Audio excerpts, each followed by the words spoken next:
ඔන්න ඉතින් අදත් උදේම අපි ගමනක් යන්න තමයි හදන්නේ. පොය දවසටත් කලින්ම ඉතින් අපිට දන්සල් හම්බුණා. කෑම ගන්න ඉතින් අපි මේ පාරායනේ නවත්තලා කෑම කණ්ඩ හදන ගමන් ඉන්නේ. ඔය පේනවනේ කට්ටිය. අපි අද යන්න හදන්නේ නැගෙනහිර පළාතේ අම්පාර දිස්ත්‍රික්කයේ රජගල ඓතිහාසික පුරාවිද්‍යා ස්ථානය බලන්න. මොනවා කරන්නත් ඉතින් කාලා ඉන්න එපැයි. කාලම ඉතින් අපි ගමන පටන් ගත්තා. පානුයි අලහොදී තමයි අපි කෑවේ. ඔන්න ඉතින් අපි ඇවිත් ඉන්නේ දැන් මේකට අපිට රුපියල් 100ක ටිකට් එකක් වැඩිහිටියන්ට ගන්නවා. ඒ වගේම පොඩි ළමයින්ට ටිකට් එකක් ගන්නවා. රජගල තැන්න ප්‍රදේශයේ පිහිටා තිබෙන මේ පුරාවිද්‍යා ස්ථානය අනුරාධපුර යුගයේ මුල් භාගයට අයත් වන ලංකාවේ විශාලතම ආරාම සංකීර්ණ වලින් එකක් විදිහට හඳුන්වනවා. මේ භූමිය අක්කර 1000කට වඩා පැතිරුණු පුරාවිද්‍යා භූමියක් වන අතර මේකේ උස මුහුදු මට්ටමේ සිට අඩි 1038ක් විතර උසට තමයි පිහිටන්නේ. මේ ආරාම සංකීර්ණය පර්වතයක තමයි පිහිටලා තියෙන්නේ. ඉතින් පර්වතය නගින්න පෙරම අපිට බලාගන්න පුළුවන් වෙනවා නම් කරන ලද නටබුන් කිහිපයක්. සිරිපතුල් ගල, යන්ත්‍ර ගල, කුඩුම්බිය සහිත ගල, ඡත්‍රය, නාගරාජ මුල ගල, ඒ වගේම දෝවන ගල. මේ වගේ දේවල් ටිකක් අපිට මෙතනදී බලාගන්න පුළුවන්. ඉතින් ඉතිහාසයේ සඳහන් වන විදිහට ලජ්ජතිස්ස රජු විසින් මෙම ස්ථානය ආරම්භ කර පසුව ඌටකන්න තිස්ස රජු, බාතික තිස්ස රජු, මහාදාටික මහානාග රජු, බුද්ධදාස රජු, පළමුවන දප්පල රජු, පළමුවන උදය රජු යන මේ රජවරුන්ගේ කාලවලදී දියුණු කරලා තියෙනවා. ඒ වගේම මිහිඳු හිමියන් මේ රටට වැඩි බවට සඳහන් වන එකම ශිලාලේඛනයද මෙහි විහිටලා තිබෙනවා. ඔයාලට පේනවා මේක ගල් පර්වත සහිත භූමියක්. මේ වගේ ඉතා දුෂ්කර ගමනක අවසානයේ තමයි අපිට නටබුන් සහිත ස්ථාන ටික බලාගන්න පුළුවන් වෙන්නේ. මේ ටිකට අපි කිලෝමීටර් 1ක් විතර දුරට කන්ද නගින්න ඕන. මේ රජගල කියලා කියන්නේ ඉහළ ජෛව විවිධත්වයකින් යුතු රක්ෂිතයක්. ඝන වනාන්තරයකින් වට වෙලා තියෙන මේ දුර්ලභ ඖෂධීය ශාක, ඒ වගේම පක්ෂීන්, සමනල්ලුන් හා වනසතුන් රාශියකට මේ රැකවරණය සපයනවා. කන්ද මුදුනට ළඟාවීම සඳහා අතීතය නිර්මාණය කළ ගල්පූරුව ඇල්ලූ ඉතා ක්‍රමවත් පඩිපෙළක් හා මාර්ග පද්ධතියකින් තමයි අපි මේ ඉදිරියට ගමන් කරන්නේ.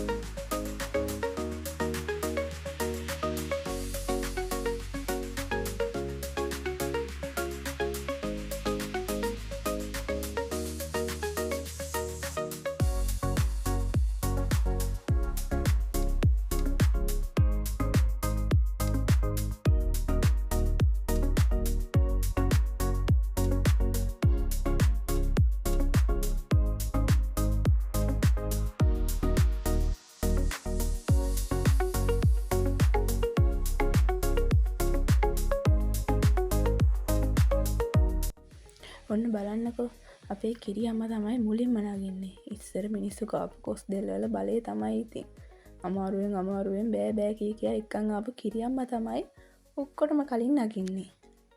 එයාම යන්න බෑ බෑ කියද්දින් අපි එක්කන් ආවට මොකද මෙයාම පල්ලයට ගිහින් කියනවා මෙච්චර දුර ඇවිල්ලත් මේ ටික බලලා ගියේ නැත්තම් ඇත්තට මේක ලොකු අපරාධයක් කියලා. බලන්නකෝ ඉතින් අපේ අම්මගේ අප්පච්චිගේ දෙන්නගේ තියෙන ආදරේ. කොහොම හරි ඉතින් කට්ටියම උඩටම නැග්ගා. ඔය පේනවනේ ඉතින් අමාරුවෙන් නගින කට්ටිය. ඔය කට්ටියම ඉතින් මට බැන තමයි නැග්ගේ. මං කලින් ඇවිල්ලා ඒගොල්ලෝ අමාරුවෙන් එන ඒවා ටික වීඩියෝ කරනවා කියලා. කොච්චර දුෂ්කර ගමන් මාර්ගයක් වුණත් කට්ටියත් එක්කලාම කියව කතා කර එක විහිළු කතා කියා යද්දී ගමනේ වෙහසක් ඇත්තෙම නැති තරම්.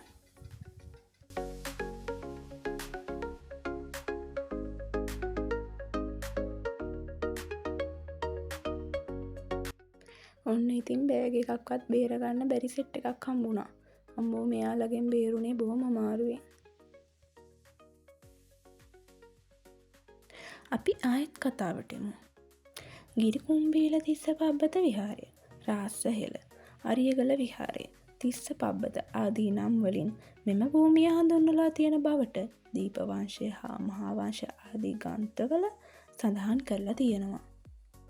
මේ ආරාම සංකීර්ණයේ ප්‍රධාන වශයෙන් මේ වන විට ඉතුරු වී තිබෙන නටබුන් අතර ඕහලාකාර දාන ශාලාව, චෛත්‍ය, ලාහබත්ගය, පොකුණු, ආරාම, ශිලාලේඛන, සීතලෙන්, පොහොයගය, ගල්පාත්‍ර, බුදුපිළිම ආදී නටබුන් 600කට අධික ප්‍රමාණයක් තියෙනවා. ඔන්න බලගන්න.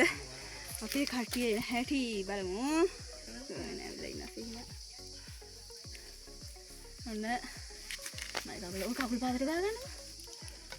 මොනවද අප්පච්චි උඩ බලන්න තියෙන්නේ? ඔන්න අපේ නගින්න ඉවර යාවි. කිරි අම්මා. අප්පච්චි බලාගෙන යන්න. මං ඉන්නද? එයි මං උඩ ඉන්න. සංග්ලාස් එක ගලා වීඩියෝ කරනවා වගේ ඉඳන් ඒක බලන්න.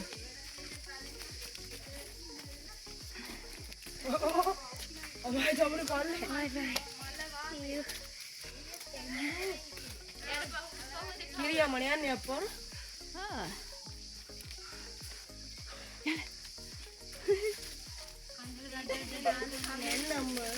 බලන්න බඩ ගාගෙන එනවා කට්ටිය. වීඩියෝ කරන්නේ බාබා. බඩ ගාගෙන එනවා.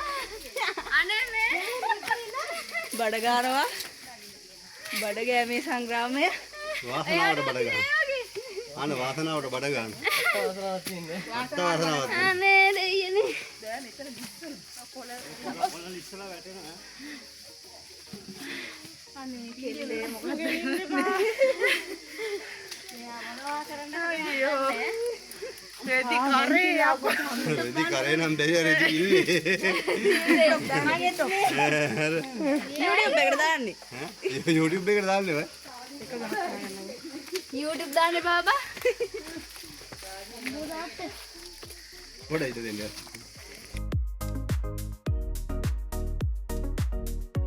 අපි ඉතින් මේ ටික පහු කරගෙන ගිහින් බලමු උට මොනවද තියෙන්නේ කියලා.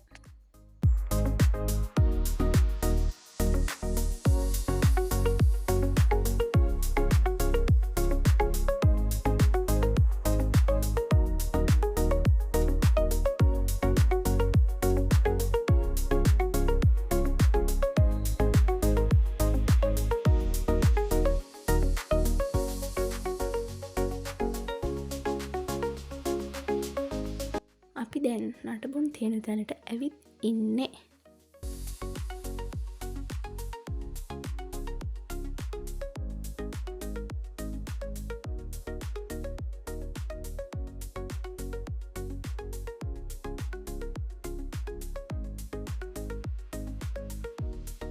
මෙන්න මේ තියෙන්නේ මිහිඳු මහරහතන් වහන්සේගේ හා ඉට්ටිය තෙරුන්ගේ ධාතු තැන්පත් කරලා හදපු සෑය. මිහිඳු මහරහතන් වහන්සේ පිරිස සමග ලංකාවට වැඩම කරපු බවටද ඒ පිළිබඳව සඳහන් කරලා සෙල්ලිපියකුත් කරවලා තියෙනවා. ඒ සෙල්ලිපිය තමයි ඔය තියෙන්නේ. මේකෙන් සඳහන් වෙන්නේ දිවයිනේ වාසනාවට වැඩම කළ ඉට්ටිය තෙරුන්ගේ හා මහින්ද තෙරුන්ගේ ධාතු තැන්පත් කළ තූපයක් බව. භික්ෂුන් වහන්සේලා වැඩ වාසය කරපු ලෙන් ගණනාවක් මෙම ස්ථානයේ තැන් තැන් වලදී හමු වෙනවා. මේ වගේ සමහර තැන් වල ශීතලෙන් කියලා කියනවා.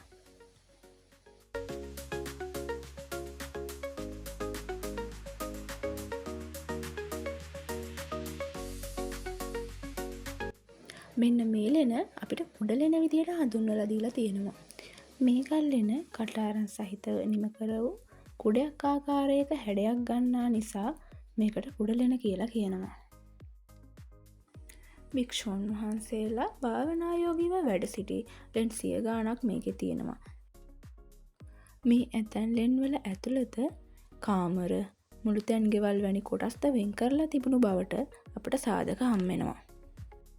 මේ රජකර පුරාවිද්‍යා භූමිය ඇතුළතදී අපට තැන් තැන් වලින් සෙල්ලිපි 70කට වඩා වැඩි ප්‍රමාණයක් මේ වන විට හම්බෙලා තියෙනවා. කියවා අවසන් කළ සෙල්ලිපි වගේම කියවූ නොකියවූ සෙල්ලිපිත් තව ගණනාවක් මෙම භූමියේ තියෙනවා.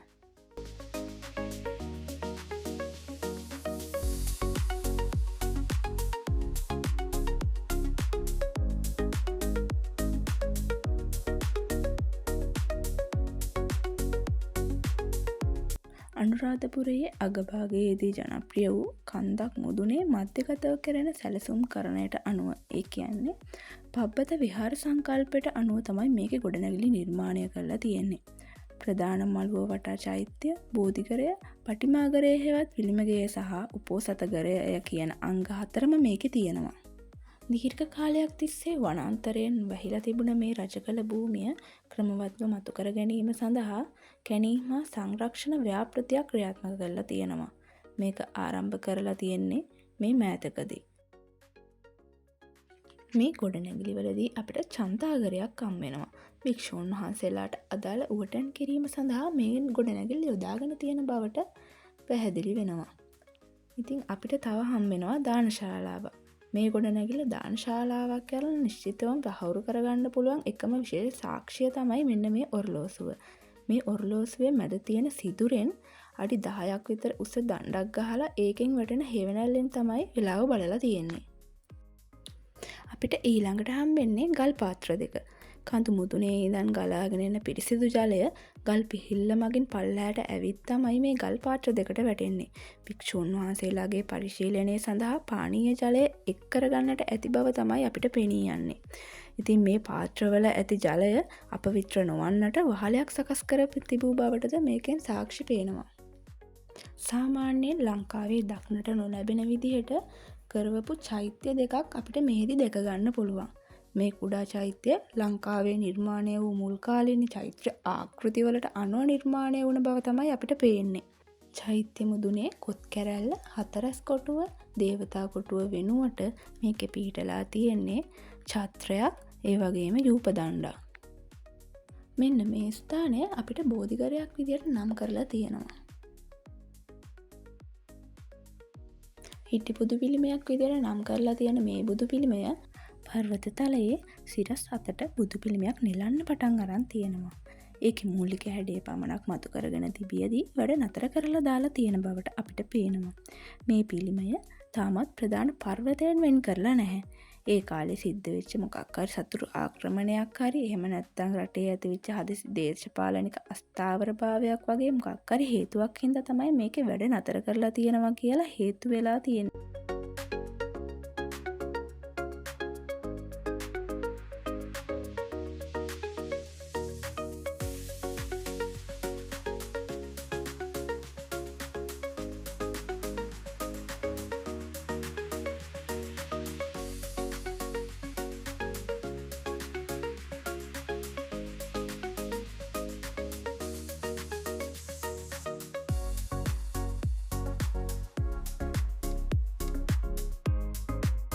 කලින් වගේම චෛත්‍යයක් අපිට මෙතනදිත් බලා ගන්න පුළුවන්. රජකළ කියලා කියන්නේ ඇත්තටම වන්දනා කිරීමට පමණක්ම ඇති ස්ථානයක් නොවේ. ලංකාවේ ප්‍රාග් ඓතිහාසික යුගයේ සිට අනුරාධපුර යුගය දක්වා වූ දිගු ඉතිහාසයකට උරුමකම් කියන විවෘත කෞතුකාගාරයක්. මේ රජකළ පුරාවිද්‍යා භූමියේ පිහිටා තිබෙන ගල්ලෙන් ඒ වගේම ගොඩනැගිලි වලින් අපට පැහැදිලිව පෙනෙන්නේ අනුරාධපුර වැනි නගරවලින් පිටතද ඉතා දියුණු බෞද්ධ ආරාම සංස්කෘතියක් තිබුණා කියලා.